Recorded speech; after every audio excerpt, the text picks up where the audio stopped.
Bom, pessoal, continuando o nosso assunto, tá? Processo de formação de palavras. Quero sistematizar para vocês o terceiro, bom? Parasintética ou parassíntese, certo? Professor, o que é esse processo de parasintética ou parassíntese? Bom, é um processo de formação de palavras onde eu tenho a conjuntura de um prefixo antes e um sufixo depois, tá? Em um radical, em uma palavra primitiva, radical, palavra primitiva, eu acrescento um prefixo, algo que vem antes, e um sufixo, algo que vem depois, tá? Por exemplo, a palavra adormecer. Adormecer vem de quê? Da palavra dormir. Quem é o radical da palavra dormir? Dor. Até o M, tá? Então, nesta palavra adormecer, eu acrescentei o prefixo a adjunto ao sufixo ser. Pessoal, só um detalhe interessante, ó. Note que prefixo e sufixo, na sua maioria de casos, eles sozinhos não têm significação nenhuma, tá? Eles são acrescidos, certo? Eles são acrescidos à conjuntura da palavra primitiva, à conjuntura do radical, para dar uma nova significação a uma nova palavra, tá? Então, na palavra adormecer, eu tenho o prefixo a e tenho o sufixo ser. Mas há um detalhe interessante. Ela é diferenciada por quê? Porque quando eu tiro o seu prefixo ou o seu sufixo, a palavra deixa de existir. Por exemplo, vou tirar o prefixo, tá? O azinho, bem bonitinho aí. Existe a palavra dormecer? Não existe. Vamos dormecer? Não existe, tá? Então não tem significação nenhuma quando eu tiro ou o prefixo ou o sufixo. A palavra empobrecer vem de quê? De pobre. A palavra primitiva é pobre, ok? Nesta palavra eu acrescentei o em e o CER. Aí você, professor, mas M não era lá naquela palavrinha de ir embora. Bom, mas vocês lembram que lá no processo de ir embora nós temos uma composição por aglutinação, porque é em mais boa, mais hora, certo? São três palavras que dão origem a uma nova com significado. Só que aqui não é uma palavra, aqui é um prefixo, porque empobrecer vem de pobre, vem de um único radical. Ok, pessoal? Então, se eu tirar o prefixo am, existe a palavra pobrecer? Não tem a palavra pobrecer. Então, processo de parassíntese, você tem um prefixo e você tem um sufixo, algo que vem depois, e um prefixo, algo que vem antes. Só que quando você tira um dos elementos, a palavra perde sua estrutura significativa. Desta forma, ela perde seu significado. Se ela perde seu significado, ela deixa de existir, tá? Ela não tem significação nenhuma. Processo de regressão, bem interessante e facinho também, tá? Pessoal, ó, processo de regressão, como a própria conjuntura da palavra já está determinando, é algo que você regride. Você tem isso e passa a ter isso. Há uma regressão, né? Ó, certo? Há uma regressão, tá?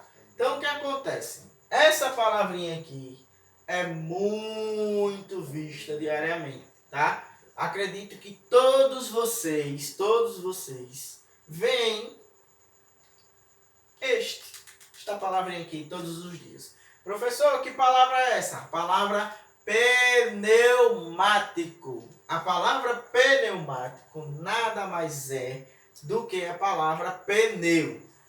A escrita. E a fala correta dela é pneumático. Só que ninguém fala isso, né?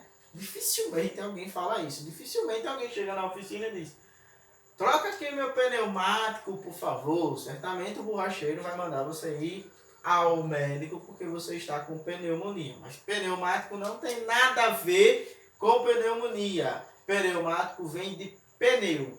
Com a conjuntura, com a fala, ela é viva, a língua ela é viva, ela vai se modificando de acordo com os seus falantes. Desta forma, pneumático hoje é conhecida simplesmente por pneu, mas a escrita e a fala correta é pneumático. Esta é a palavra correta. Uma outra palavrinha é televisão, essa é mais comum de nos encontrarmos pessoas falando TV, TV, TV, do que propriamente a televisão. E na outra conjuntura, temos a característica de imprópria. Para ser imprópria, ela precisa de uma conjuntura de texto. Nas aulas anteriores, nós vimos a determinação do artigo. O artigo sempre está coligado com o seu substantivo. E qualquer palavra você pode substantivar. Basta colocar o artigo, sendo ele definido ou indefinido. A palavra amar, por exemplo, é um verbo. Sua classe gramatical é um verbo. Só que quando eu digo assim, ó, o amar é lindo, eu estou colocando este amar agora como um substantivo. Eu estou substantivando a palavra, certo? Então, desta forma, para ter um processo de imprópria, você tem uma conjuntura de alteração de classe gramatical. Joia, pessoal? Vamos para o próximo, por gentileza. Bom, aqui um ponto interessante. Derivação prefixal e sufixal. É interessante porque lembra do processo de parassíntese? Processo de parassíntese é aquele processo em que você tem um prefixo e um sufixo. Aqui é a mesma coisa. Você tem um prefixo e um sufixo. Só que lá na parassíntese, se você tira um dos elementos, a palavra deixa de existir. Deixa, acaba, não tem existência, não tem significação. Já que a palavra continua existindo. Por exemplo, a palavra infelizmente. Infelizmente. Deriva de quê, professor? De feliz. O que foi que aconteceu com essa palavrinha aqui?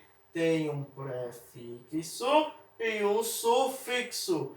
Quando eu tirar o prefixo, existe a palavra felizmente? Existe, com certeza. Felizmente ele conseguiu a vaga. Graças a Deus ele conseguiu a vaga. Estamos felizes, certo? Se eu tiro o sufixo mente, infeliz tem? Tem também. Ele é infeliz, né? Então, pessoal, a diferença do processo de prefixal e sufixal ao mesmo tempo para a parassíntese é essa. Quando você tira um dos elementos, ela deixa de existir. Já na derivação prefixal e sufixal, ela continua existindo. Continua existindo. Ok, pessoal? Vamos para o próximo, por gentileza. Passando para esse processo, para que a gente possa finalizar. Hibridismo. Pessoal, o hibridismo é um negócio meio fantasmagórico, tá? Um negócio meio hilário, tá?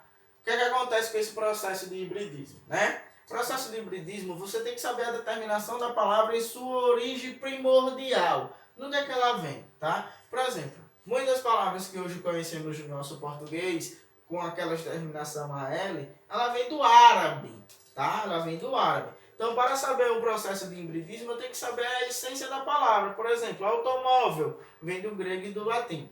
Mas quero deixar claro para vocês, é um processo que eu não vou cobrar. Em questões de concurso, das 100 questões sobre o processo de formações de palavras, a gente consegue detectar uma que tem hibridismo. E ainda mesmo assim, você consegue matar a questão por outro processo, tranquilamente, porque o processo de hibridismo é muito pouco cobrado. Você vai ter que saber a conjuntura de todas as palavras e sua origem propriamente dita, tá? Só a onomatopeia também é super tranquilo. A onomatopeia quem legibi bastante detecta, né? Ou outras historinhas. É a determinação escrita onde eu faço a característica dos sons. Miau, ploque-ploque, toque-toque, tá? Então, a onomatopeia é a determinação escrita para a representação fonética do som, tá? E a sigla, bem fácil, tá? Sigla IBGE, Instituto Brasileiro de Geografia e Estatística, tá? Eu uso a sigla para determinar a conjuntura da palavra Instituto Brasileiro de Geografia e Estatística. Tudo bem, pessoal? Se vocês já entenderam, voltem o vídeo. Qualquer coisa, só me perguntar que eu estou às ordens, tá? Tudo bem? Joia!